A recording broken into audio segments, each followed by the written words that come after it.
This is workshop number 3, video number 9, and we're going to be talking about the final steps, final step of an effective action plan, which is scheduling all those action steps. So this is also another step that gets missed, and after workshop 1 you know how important it is that you schedule your time, because if you don't schedule what you're going to do each day, when you get into the moment, your primitive brain is going to choose the easiest or the most comfortable task, or the task that requires the least energy. And if your action plan is challenging because your goal is challenging, then you are going to be very reluctant to take the next action plan step, which is why you need to schedule it. So you use all the tools that I taught you in workshop 1 when you come to schedule your action plan steps. If you have a goal that's a long way out, say it's maybe a few weeks out or a few months out, or if it's a yearly goal, don't wait to the last minute. Start right now. Start scheduling, start taking the action. If you have an action plan, you can actually put aside either a 50-minute block or each week to work on it, or maybe each day depending on the time frame. That's what your 50-minute blocks are for, to allow you to say, okay, I need to work on this action plan. I'm going to do it between 2 and 3 on a Thursday. Or you can make it, if it's a very big action plan, if it has a huge impact and if your day allows it, maybe one morning a week you spend the first 90 minutes of your day working on that action plan.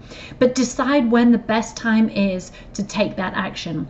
Obviously, if you're working on a big financial goal and it's going to last for the whole year, you also need to take into account when the bulk of your action needs to be throughout the year.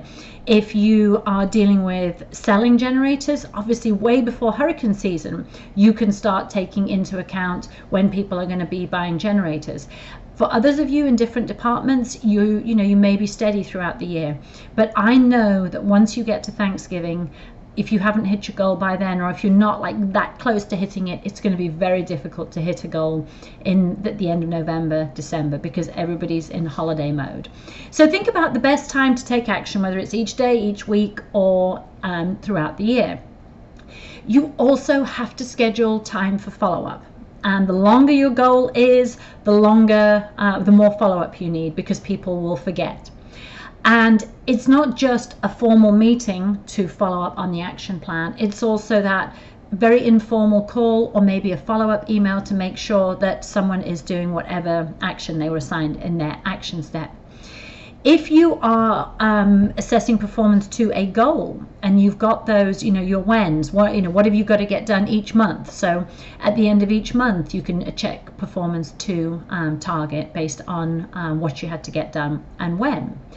Follow-up is vital, because if you don't follow up with someone, you show them that whatever you've assigned to them really isn't that important.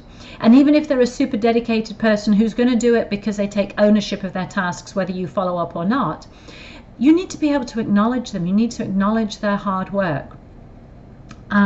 And the easiest way to make sure everything happens, like I say, is to schedule it on your calendar. However you schedule your calendar, whether it's electronically, whether you have like an action item list. I actually have a list of items because as you know, I write everything down, but I have a list of follow-up items, things that are outstanding that I know I need to call this person, I need to email this person, I need to follow up on that issue.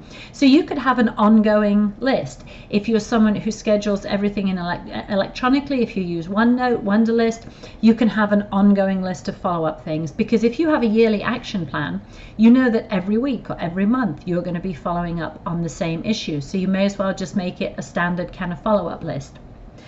So that is it. That is how you schedule your action plan steps, because if you don't schedule them, you know you're not going to get them done. So put them on your calendar. If you really are resistant, if you're putting it in your phone, schedule an alert that will make sure that you do actually complete that follow-up. Some of it's informal, just giving someone a call or an email, and then sometimes you need a formal follow-up meeting specifically on that action plan to make sure that everybody is on track.